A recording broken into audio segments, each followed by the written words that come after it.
Hello, everybody, and welcome to the Authentic and Soul Embodiment podcast. We are joined with Karine Labrosse today. Hi, Karine. Hi, Jan. Yes, we'll be diving on the topic and in the topic of embodied leadership today, guiding teams through vision and flow.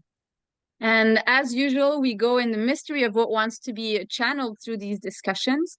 And Karine will be asking questions and we'll go into a conversation here. So, Karine, the space is yours Yes. to introduce the theme and why is this theme important for you now, and let's flow with this. Yeah, thank you, Jen. Yes, this team is important now because we are both leading teams in different contexts, and this week was a challenge for me to manage the flow of guiding the team to what we had in mind. So yeah, I wanted to discuss that with you because you are also guiding team, and when we do it in consciousness and in this new model of guiding teams, I think it's always a co-creation of how do we do it now, because leadership has changed a lot in the past few years. And what's the new model? How do you see that in your perspective? Yes, and very humbly I'll start sharing because I do feel that I am at, let's say, at the beginning of holding team in an organic way, in this way. you know uh I can say that 3 years ago it started, or 4 years ago it started, but then I had to let the team go because it was a lot to handle, to be honest, in an organic business and in a very flowing way of operating business. I have led teams when I was an engineer, right? And I've had people on my teams then and there, but it was totally different, right? So like you say, there's a totally different way of operating team, especially when there's an organic model. And when we speak about an organic model of business, it means that there's an intelligence that makes this business grow. It's not about my mind as the leader or as the CEO of the business making it grow. Of course, the mind comes in function and helps organize and helps, create some goals, but that's not the intelligence and the life force that grows the business. So for me, what's important as a leader of a movement, as a leader of a business, is to first be the one that's tapping the most into this current of creation, right? I know where the creation is taking the team. Because if I don't know, then everybody's lost, right? I consider myself the one who's tuning the most into the current of life, but I also have a certain expectations that the people who enter this team, to the best of their capacity and body resilience, to tap also in the current. At least that's really more and more the model that I'm going towards, that it's not just a job. I don't want employees. I don't have any interest in having employees. I have an interest of people who are leaning into the vision and who are actually also growing through the codes of this vision.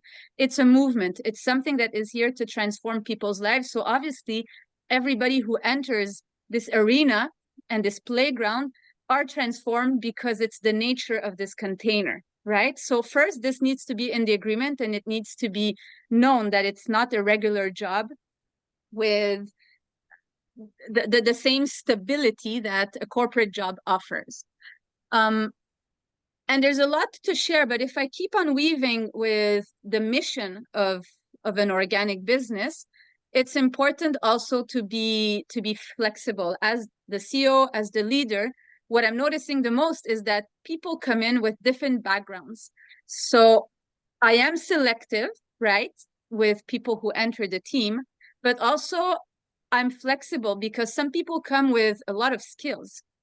And I really, really want to give value to the skills that somebody comes with, and honoring also that they might not be as trained on the path as somebody else. So some people will come super trained and their body super trained as living life organically and in flow, but might need more training on the skill aspect. And some others will be the opposite, coming super skilled, but their body is not really attuned to the current and cannot go as fast also with the current of light and the current of life.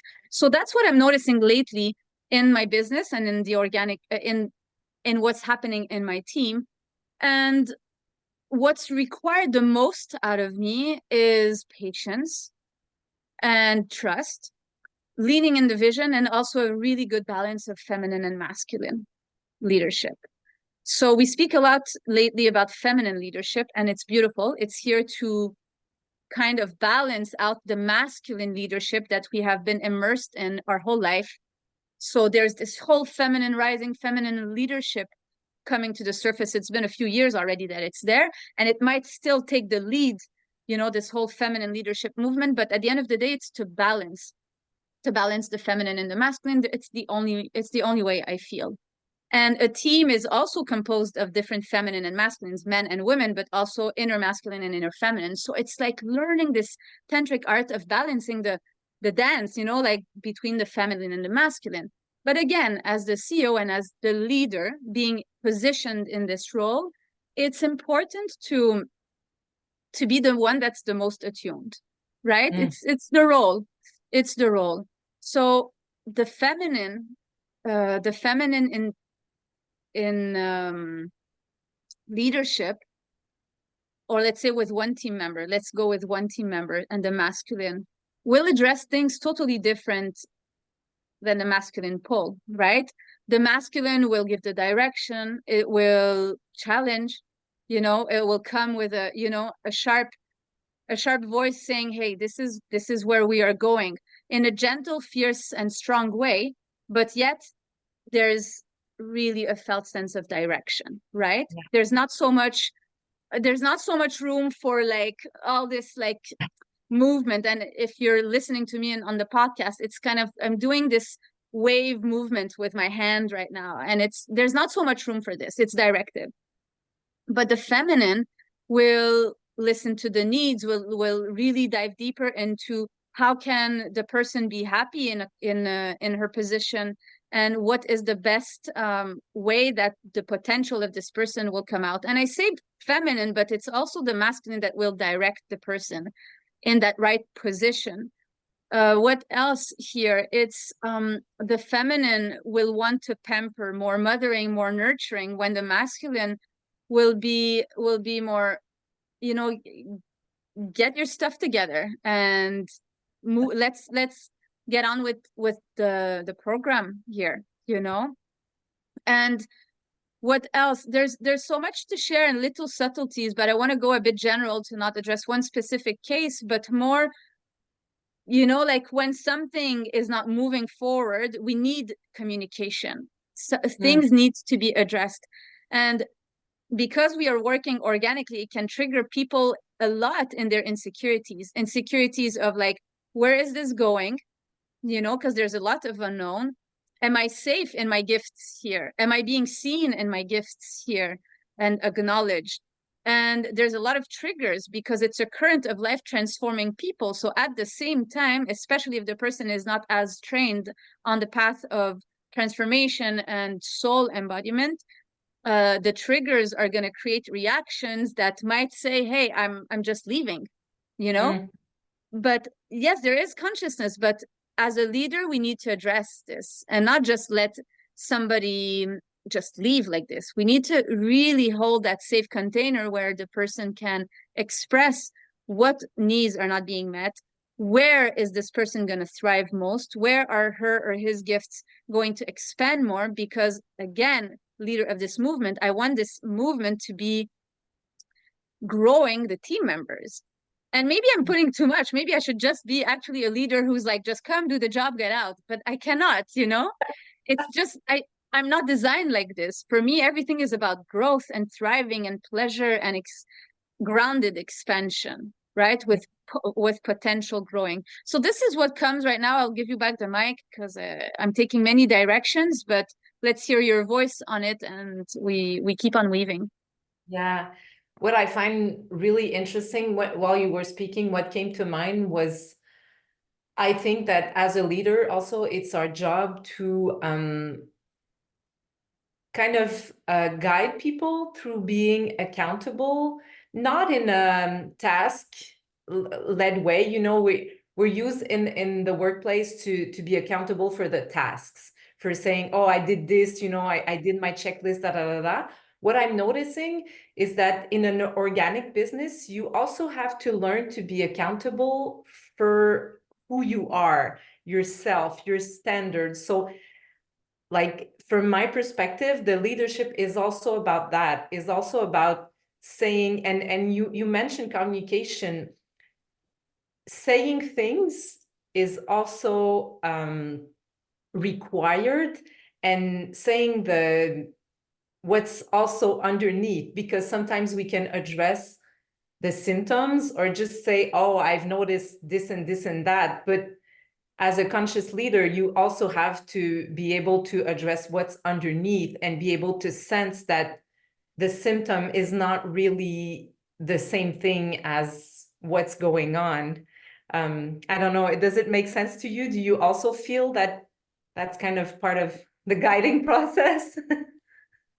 It is, and that's why it's really work, right? It's really work. And it's interesting that you bring this topic, because I had a model, you know, like everybody who's on my team is in my energy field, and I'm very sensitive. So I remember speaking into this in another podcast, but I do feel everybody's movement to a certain degree. Obviously, I close circuit sometimes, but as a CEO also, yes, you know, we want to really bring the truth to the surface, but this is what we call also shadow work, right? And I'm still assessing.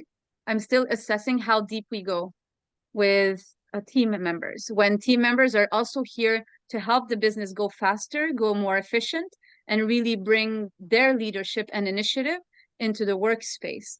So yes, these things can be addressed, but there's so much that a leader can accept also. For example, if somebody gets their body's weakened or they're getting sick all the time, because yes, it's a detox process also through the transformation. This needs to be taken in consideration. If half of the time the person is in process, it doesn't work. It cannot work, you know. So there's also, that's where the mind comes in, where it's like the masculine says, okay, the feminine is the void, it's the, you know, the dark void where, you know, she can embrace with love everything and go deep, but the masculine will be, okay, now let's take the next step, you know. So it's I'm still in between, you know, like I'm still managing, really take it, like obviously giving a direction, but also welcoming what's below the symptom. It's important to address, but then again, the people on board need to really understand what's happening and take responsibility, and also leadership on their own healing, and also come and say, okay, well, this is where I'm standing. I think this is very important. And also the initiative portion is very important. Meaning that, again, I do want to attract the people who really hold this mission at heart. It's not just a job, it's people who are entering a movement in creation. So it's people who are, there's a devotion piece, right, in it. And it's not about devoting all their life. It's about, no, I'm really getting what's happening here, and I want to be part of this in creation. Yeah. So to be intentional as a leader, also to really be grounded, like you said, on our standards. What do we want as team members? Who do we want to attract is very important. Yeah, for sure. And what I was, while you were speaking, what also touched me was that I think that we're not used to being responsible in a way, you know, like the workplace has been for a long time employees and bosses. So it kind of, it challenges people who work in an organic bit, well, who work, but also want to invest themselves, because then you kind of have to have that inner shift. I remember when I started being part of this creative flow also, was that, oh my God, okay, now I have to be responsible for what I'm bringing also to the table, to the movement, to the co-creation. It's not just me being there and waiting for the leader to tell me what to do. So my experience of that is that at first it's really challenging, and I had good mentors that were able to kind of guide me and say, okay, no, this is what I expect. And of course it's going to be uncomfortable, but I feel that when you also dive into that, it's where the juice is. We talk a lot about the juice, but it's also nice because now you feel that you are part of this co-creation also. It's not my vision of leadership in an organic way is also that everyone is co-creating. It's not just you being the leader. Exactly. Everybody's energy is part of the matrix in creation, is infusing their energy, their intention, their stories in the creation. So the standards are very important, and it challenges people. And it's not personal. It's just an opportunity of growth that people either choose or not, that team members choose or not. And since it's an intelligent, organic business, it selects, like as a leader, yes, I'm the channel of this voice, but at the end of the day, I'm not really the one choosing. It's like there's guidance in the process. There's like, okay, this person, yes, and it's intuitive. This person's coming in, this person's going out. And then also being the compass of listening, oh, this person's energy is really going out. So Mm. to challenge and say, hey, your energy, you say you want to be here, your energy is going out though. That's also this role of, priestess, of like just being like aware of where are the energies going, and challenging also this. And some other times people are saying, no, I think it's my time to get out, but their energy is full on, and it's only a resistance that they have and an insecurity that they have. So this needs to be named and put to the surface, like, take the next step, and be with the current. It's really growing you in what you actually really want.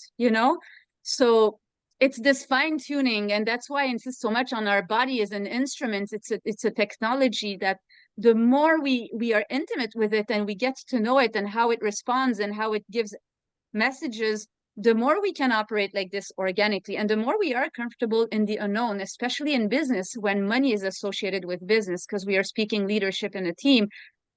And people who are on board have different type of agreements, different contracts, different salaries or ways of exchanging. It's very different. So everybody needs to be okay with this. And for me, transparency is super important. For me, like, I don't like keeping things hidden.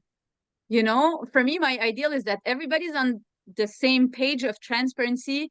Everything is exposed and it's all good. We are here just really growing, and there's no comparison, there's no competition. Nobody is like better than anybody else.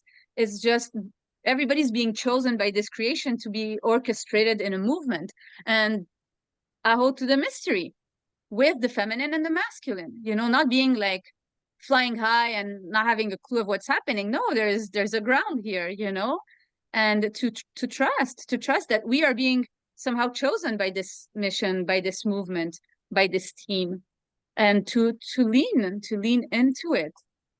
Yeah, as you do and as every member does. And I really like that you brought transparency, because I feel that it's somehow missing a lot in past organization, and it's coming more and more into light. And I feel that when you are transparent as a leader or of where you want to go and how do you want to flow, it also helps people to be able to navigate all that. Because when you don't know, when you don't have that clarity, that transparency, it also creates, in my experience, a lot of distress. And what you want to create as a leader is really that safe space where people can feel comfortable. And I feel that transparency brings that, because now people are super clear about what's going on around them, and there's no questioning and not knowing and thinking I think that's the vision. I feel like she's going there and there. So then when you have that transparency, I I think it helps everyone on board to be like, oh no, okay, she's been super clear on where she wants to go. Like you mentioned earlier, you want to create a movement. Yeah. So anybody who wants to stay fixed is not Gotta be part of your team for sure. Yeah. Exactly. And something that you're bringing also is that sometimes things are very clear and sometimes they are not, right? Yeah. Okay. And this is also part of being okay to be in a team that is really organic and flowing, because sometimes I really don't have the answer, right? I feel life taking me. I know that this movement is being created, but sometimes it's not clear on how it's going to look like. So we do need resilience in the unknown. And some weeks are going to be full of work, and maybe for 2 weeks there's not going to be a thing to do, because we're in the feminine and masculine, and we are in the spiral of okay, integration, and then building up the wave, building up the energy to go and surf with it, and then going back in. So again, it's how comfortable are we in a creative process of unknown and known and unknown and known and feminine and masculine. And this is what this movement is actually about. It's about embodiment of creation. It's about creators. It's about going back to our original nature and function, which is creation. That's why this movement exists. So everybody who joins the team will be in this rebirth of our nature, going back to their own nature and voice and etc., and capacity to birth even their project in the world and bring their gifts to the table and be authentic in relationship and be clear in communication. All of this is brought. It's all about embodying truth, right? It's all about this. Yeah. And as you said, it's this dance because the body is also like that. We don't have the same level of energy every day. The body reacts differently every day. So I think it's also reconnecting to that flow, that natural flow in our body that also reflects in the workspace, which we are also not used to. So Yes. I like that. I like that about that vision of co-creation and movement, because it's really about being closest to the body as possible and Yes. reflected what really goes on in the Yeah, world.